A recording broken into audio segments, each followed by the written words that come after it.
क्या आप जानते हैं कि इस धरती के ऊपर सिर्फ इंसान ही नहीं बल्कि स्वर्ग दूत भी रहते हैं? क्या आप जानते हैं कि हम स्वर्ग दूतों को काम पर कैसे लगा सकते हैं? परमेश्वर की ओर से हर एक विश्वासी को एक स्वर्गदूत दिया जाता है जो उस विश्वासी की सुरक्षा और उसकी सहायता करता है। बाइबल में हम स्वर्ग दूतों को खतरनाक काम करता देखते हैं। कभी वे परमेश्वर के लोगों को उनके दुश्मनों से बचाते थे, कभी वे परमेश्वर के संदेश को लोगों के पास लेकर आते थे। जब जब किसी के जीवन में या फिर किसी देश, नगर या मोहल्ले में कभी कोई चेंज यानी बदलाव आने वाला होता है, तब तब हम स्वर्ग दूतों को लोगों के जीवन में काम करता देखते हैं। जब भी आपके जीवन में कोई नया मोड़ या नई ब्लेसिंग आने वाली होती है, तो स्वर्ग दूत ही उस ब्लेसिंग को, उस आशीष को आपके जीवन में लेकर आते हैं। कुछ भी लाइफ में ऑटोमेटिकली या कोइंसिडेंस के साथ नहीं होता, चाहे वो किसी जॉब या बिजनेस की आशीष हो, चाहे बेबी ब्लेसिंग हो, स्वर्ग दूत ही उन ब्लेसिंग्स को आपके जीवन में लेकर आते हैं। पर अब सवाल ये है कि स्वर्ग दूतों को भेजता कौन है? कौन स्वर्ग दूतों को काम पर लगाता है? क्या हम स्वर्ग दूतों को काम पर लगा सकते हैं? भजन संहिता अध्याय 34 उसकी 7 आयत में लिखा, यहोवा के डरवैयों के चारों ओर उसका दूत छावनी किए हुए उनको बचाता है। इसका मतलब है कि अगर आप परमेश्वर के डर में जीते हैं तो परमेश्वर के स्वर्ग दूत आपको हमेशा घेरे रहते हैं। यहोवा का डर मानने का मतलब ये नहीं कि यहोवा परमेश्वर से डर के मारे कांपना। परमेश्वर के डर का मतलब है कि परमेश्वर के वचन की इज्जत करना, परमेश्वर के वचनों के अनुसार अपने जीवन को व्यतीत करना। बाइबल बताती है कि जब इजरायलियों पर अशूरियों के राजा ने हमला करने की सोची थी, तो परमेश्वर के एक स्वर्गदूत ने 1,85,000 अशूरियों को एक ही रात में मार गिराया था। बाइबल में प्रकाशित वाक्य अध्याय 20 उसकी 2 आयत में लिखा है कि आने वाले समय में भी एक ही स्वर्गदूत होगा जो शैतान को पकड़ेगा और जंजीर के साथ बांधकर कैद कर देगा। पर क्या एक विश्वासी के लिए परमेश्वर ने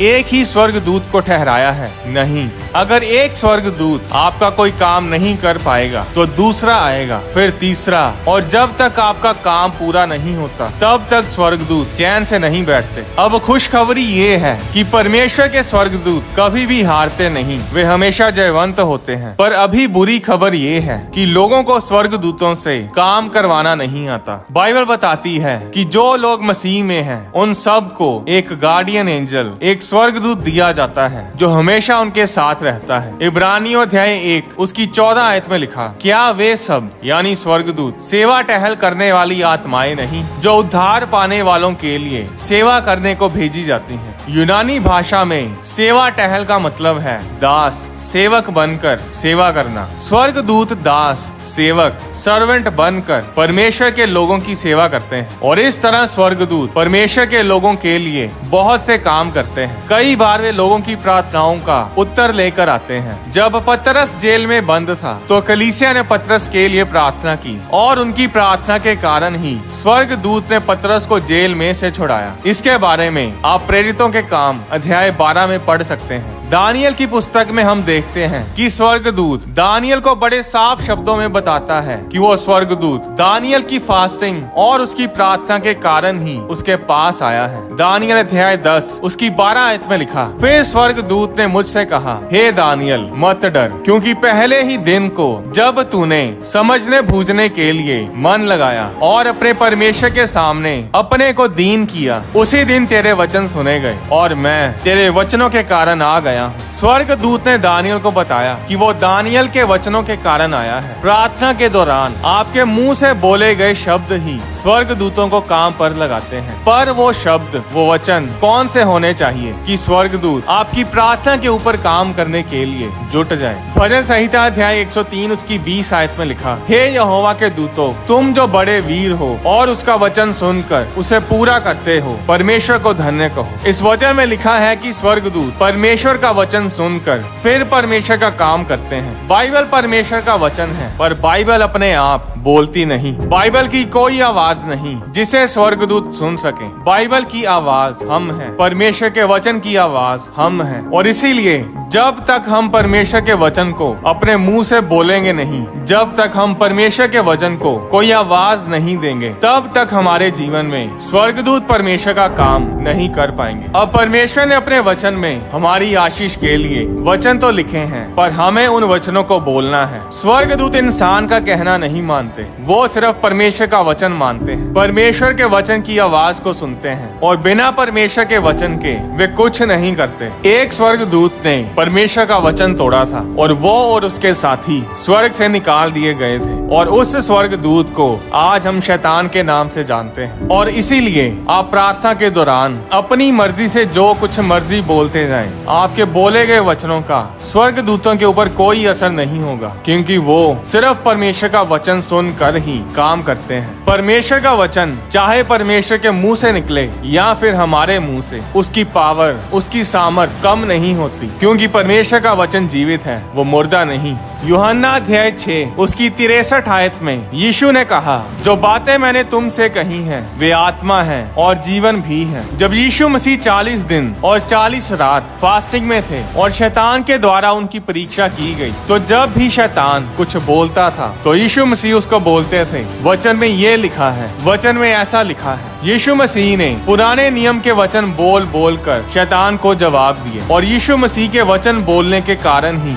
स्वर्गदूत यीशु मसीह के पास आए और उसकी सेवा करने लगे। मत्ती अध्याय 4 उसकी 10 आयत में लिखा, तब यीशु ने उससे कहा, हे शैतान दूर हो जा, क्योंकि लिखा है कि तू प्रभु अपने परमेश्वर को प्रणाम कर और केवल उसी की उपासना कर। तब शैतान उसके पास से चला गया और देखो स्वर्गदूत आकर उसकी सेवा करने लगे। स्वर्गदूतों ने परमेश्वर के वचन की आवाज सुनी और उसी समय यीशु मसीह के पास चले आए। बाइबल बताती है कि परमेश्वर कभी नहीं बदलता, उसका वचन कभी नहीं टलता। परमेश्वर एक सा रहने वाला परमेश्वर है। पुराने समय में अगर वो प्रार्थना करने पर, उसका वचन बोलने पर अपने स्वर्गदूतों को लोगों के जीवन में भेजता था, तो आज भी वो ऐसा ही करता है, क्योंकि परमेश्वर कभी नहीं बदलता। अगर आज आप परमेश्वर के वचन की आवाज बनकर उसके वचन को बोलेंगे और परमेश्वर से प्रार्थना करेंगे, तो आपको आशीषित करने के लिए, आपको छुड़ाने के लिए परमेश्वर अपने स्वर्गदूतों को भेजेगा। अब परमेश्वर ही है जो स्वर्गदूतों को कमांड करता है, उन्हें आज्ञा देता है कि वो हमारी सहायता और रक्षा करें। स्वर्गदूत अपनी मर्जी से कुछ नहीं करते, ना ही वे मनुष्यों की सुनते हैं, वे सिर्फ परमेश्वर के वचन की सुनते हैं। और इसलिए जब आप परमेश्वर के वचनों के द्वारा परमेश्वर से प्रार्थना करते हैं, तभी स्वर्गदूत आपके जीवन में काम करते हैं। स्वर्गदूत आपके मुंह के वचनों को सुनते हैं और आपके मुंह से निकले वचन ही ये तय करते हैं कि स्वर्गदूत आपके जीवन में काम करेंगे या नहीं। अगर आप हर समय नेगेटिव बोलते रहेंगे तो स्वर्गदूत कभी भी आपके जीवन में काम नहीं कर पाएंगे। आपका स्वर्गदूत हमेशा आपके साथ रहता है, आपके साथ हर जगह आता जाता है, पर जब तक आप परमेश्वर के वचन को अपने मुंह से बोलेंगे नहीं, तब तक वो कुछ नहीं करेगा। एक बार जब हेरोदेस लोगों को भाषण दे रहा था और लोग बोलने लगे कि ये आवाज तो मनुष्य की नहीं बल्कि परमेश्वर की है, तो प्रेरितों के काम अध्याय 12 उसकी 23 आयत में लिखा, उसी समय प्रभु के एक स्वर्गदूत ने तुरंत उसे मारा, क्योंकि उसने परमेश्वर की महिमा नहीं की, और वह कीड़े पड़ के मर गया। उस राजा के शब्दों और कामों के कारण स्वर्गदूत ने उसे मारा और उसे कोई बीमारी हुई और वो कीड़े पड़ के मर गया। कई बार लोगों के मुंह से निकले शब्दों के कारण ही उन्हें भयंकर बीमारियां हो जाती हैं।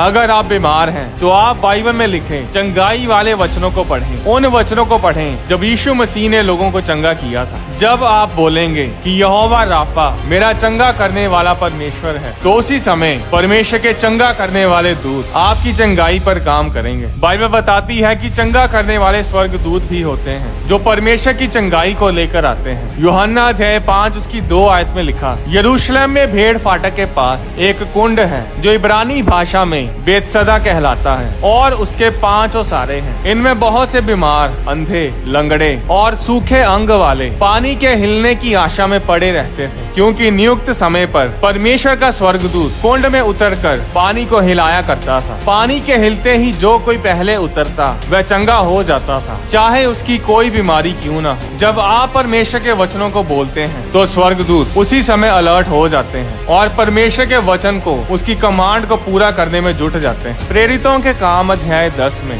जब स्वर्गदूत एक सूबेदार के पास आया तो उसने सूबेदार से कहा, हे कुरनेलियुस, कुरनेलियुस तेरी प्रार्थनाएं और तेरे दान स्मरण के लिए परमेश्वर के सामने पहुँचे हैं। प्रेरितों के काम अध्याय 10 उसकी 2 आयत में कुरनेलियुस के करैक्टर के बारे में लिखा है कि वह भक्त था और अपने सारे घराने समेत परमेश्वर से डरता था और यहूदी लोगों को बहुत दान देता था और बराबर परमेश्वर से प्रार्थना करता था। परमेश्वर से डरना यानी परमेश्वर के वचन की इज्जत करना, उसके वचनों में चलना, यहूदी लोगों को यानी इजराइल को दान भेजना, इजराइल देश के लिए, वहाँ के लोगों के उद्धार के लिए, उनकी आशीष के लिए प्रार्थना करना, चैरिटी करना, ये सब काम परमेश्वर की आशीषों को हमारे जीवन में लेकर आते हैं। अब स्वर्गदूत कुरनेलियुस के पास आया कितने बजे था? प्रेरितों के काम अध्याय 10 उसकी 3 आयत में लिखा, उसने यानी कुरनेलियुस ने दिन के तीसरे पहर के निकट दर्शन में स्पष्ट रूप से यानी साफ साफ देखा कि परमेश्वर का एक स्वर्गदूत मेरे पास भीतर आकर कहता है। अब दिन के तीसरे पहर के आसपास यानी दोपहर 3 बजे के आसपास स्वर्गदूत कुरनेलियुस के पास आया। 3 बजे ही क्यों? क्योंकि हर रोज 3 बजे चर्च यानी भवन में प्रार्थना का समय होता था। ये वो समय होता था जब सब इजरायली प्रार्थना में लगे होते थे। कुछ लोग भवन में जाकर प्रार्थना करते थे और कुछ अपने घर पर ही भवन में चल रही प्रार्थना के समय के दौरान अपने घर में प्रार्थना करते थे। और इसलिए ये समय होता था जब आत्मिक क्षेत्र में बहुत हलचल होती थी। प्रार्थनाओं के कारण स्वर्ग के दरवाजे लोगों के ऊपर खुले रहते थे। स्वर्ग से स्वर्गदूत परमेश्वर की आशीषों को लेकर इस धरती पर आते थे। दोपहर के 3 बजे ही एलिया ने करमेल पर्वत पर बाल के नबियों के खिलाफ प्रार्थना की थी और परमेश्वर ने स्वर्ग से आग भेजकर उस प्रार्थना का उत्तर दिया था। एजरा ने भी दोपहर के 3 बजे प्रार्थना की और उसकी प्रार्थना के कारण इजराइल में उस समय बेदारी आई। एक बड़ा रिवाइवल इजरायली लोगों के जीवन में आया। दानियल ने भी 3 बजे ही प्रार्थना की और परमेश्वर ने अपने गैब्रियल स्वर्गदूत को उसकी प्रार्थना का उत्तर देकर भेजा। पतरस और यूहन्ना दोपहर के 3 बजे भवन में प्रार्थना करने के लिए जाते थे। प्रेरितों के काम अध्याय 3 उसकी 1 आयत में लिखा, पतरस और यूहन्ना तीसरे पहर प्रार्थना के समय मंदिर में जा रहे थे और उस समय मंदिर के द्वार पर एक जन्म का लंगड़ा उनसे भीख मांगता है। 6 आयत में पतरस ने कहा, चांदी और सोना तो मेरे पास है नहीं, परंतु जो मेरे पास है वह तुझे देता हूँ। यीशु मसीह नासरी के नाम से चल फिर। और उसी समय वह जन्म का लंगड़ा चलने फिरने लगा। एक समय है जब आप अपनी प्रार्थनाओं के उत्तर को जल्दी ग्रहण करते हैं। आत्मिक जीवन में भी रूल्स एंड रेगुलेशंस होते हैं और जब आप उन रूल्स को फॉलो करते हैं तभी आप ज्यादा इफेक्टिव और ब्लेस्ड होते हैं। कुछ लोग बोलते हैं कि ऐसा कुछ नहीं होता, हम जब मर्जी प्रार्थना कर सकते हैं। जी हाँ, हम प्रार्थना तो कभी भी कर सकते हैं, पर फिर भी कुछ ऐसे समय भी होते हैं जब हमारी प्रार्थनाओं का उत्तर हमें जल्दी मिलता है। यीशु मसीह भी एक खास समय पर ही प्रार्थना करते थे। इसके बारे में मैंने एक वीडियो में बताया है जिसका नाम है कि परमेश्वर इस धरती पर किस समय आता है। लोग कहते हैं कि परमेश्वर हम सबसे एक जैसा प्रेम करता है, पर परमेश्वर सबसे एक जैसा प्रेम नहीं करता। बाइबल बताती है कि यीशु मसीह ने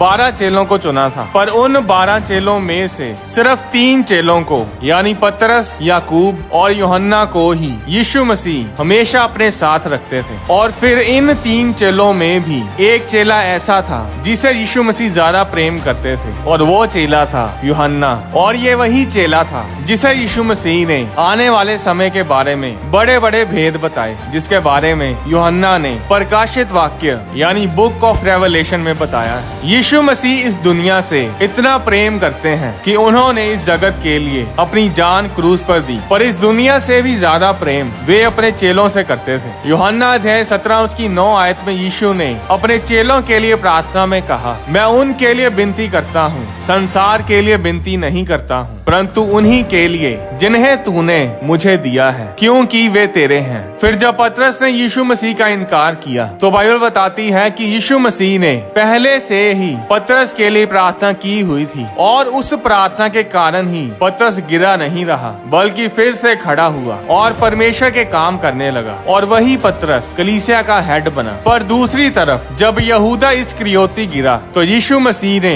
यहूदा के लिए प्रार्थना नहीं की और इसीलिए वो बचा किया नहीं। अगर यीशु मसीह ने उसके लिए प्रार्थना की होती तो वो आज नर्क में नहीं बल्कि स्वर्ग में होता। तो कहने का मतलब ये है कि आत्मिक क्षेत्र में, आत्मिक जीवन में कुछ भी ऐसे ही नहीं होता। अगर आप एक असरदार विश्वासी बनना चाहते हैं, अपने जीवन में अच्छे रिजल्ट्स पाना चाहते हैं, तो आपको वो रूल्स एंड रेगुलेशंस फॉलो करने ही पड़ेंगे। यीशु मसीह सवेरे तड़के ही प्रार्थना करने जाते थे। क्या आप जानते हैं कि यीशु मसीह ने कभी भी अपने चेलों के साथ प्रार्थना नहीं की? यीशु मसीह हमेशा अकेले ही प्रार्थना करते थे। अगर आप आत्मिक लाइफ के सीक्रेट्स फॉलो नहीं करेंगे तो आप कभी भी पूरी तरह से आशीषित नहीं हो पाएंगे। अब अगर आप प्रार्थना नहीं करेंगे तो आपके जीवन में, इस धरती के ऊपर परमेश्वर कुछ नहीं करेगा। जैसे आपकी लाइफ चलती जा रही है वैसे ही चलती जाएगी, कोई बदलाव नहीं आएगा, क्योंकि परमेश्वर मनुष्य की मर्जी के बिना इस धरती पर कुछ नहीं करता। इसके बारे में गहराई से जानने के लिए आप हमारी वीडियो यीशु मसीह इंसान बनकर इस धरती पर क्यों आए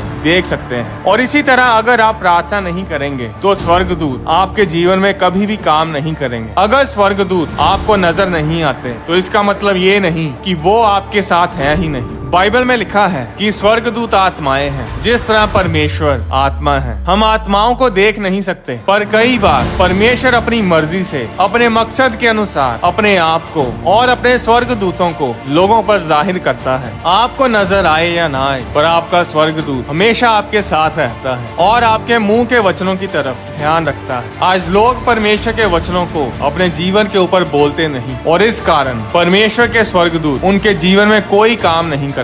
जब एलीशा को अराम के राजा की सेना ने घेर लिया था तो एलीशा का सेवक उन्हें देखकर घबरा जाता है और एलीशा से कहता है कि हाय मेरे स्वामी, हम क्या करें? तब एलीशा ने प्रार्थना की कि परमेश्वर इसकी आंखें खोल दे ताकि ये देख सके। तब यहोवा ने सेवक की आंखें खोल दी और उसने देखा कि एलीशा के चारों ओर का पहाड़ अग्निमय घोड़ों और रथों से भरा हुआ है। अब एलीशा का सेवक उन्हें देख नहीं पाया तो इसका मतलब ये नहीं कि स्वर्गदूत वहाँ थे ही नहीं। स्वर्गदूत वहाँ पहले से ही थे। अंतर सिर्फ इतना था कि एलीशा का सेवक उन्हें देख नहीं पाया। स्वर्गदूत परमेश्वर के लोगों की रक्षा करने के लिए उनके साथ रहते हैं। किसी भी सेना में, किसी इंसान में, किसी संगठन में इतना दम नहीं कि परमेश्वर के लोगों को छू पाए। कई बार परमेश्वर कुछ घटनाओं को होने देता है ताकि परमेश्वर अपने बड़े मकसद को हमारे जीवन में पूरा कर सके। जब लोग तलवारें और हथियार लेकर यीशु मसीह को पकड़ने के लिए आए थे तो बाइबल बताती है कि यीशु मसीह चाहते तो स्वर्ग दूतों की 12 पलटन को बुला सकते थे और कोई यीशु मसीह को छू भी नहीं सकता था। पर यीशु मसीह ने ऐसा नहीं किया। उन्होंने क्रूस पर चढ़ने के लिए अपने आप को उनके हाथों में कर दिया ताकि परमेश्वर की मर्जी और एक बड़ा मकसद पूरा हो सके। इसलिए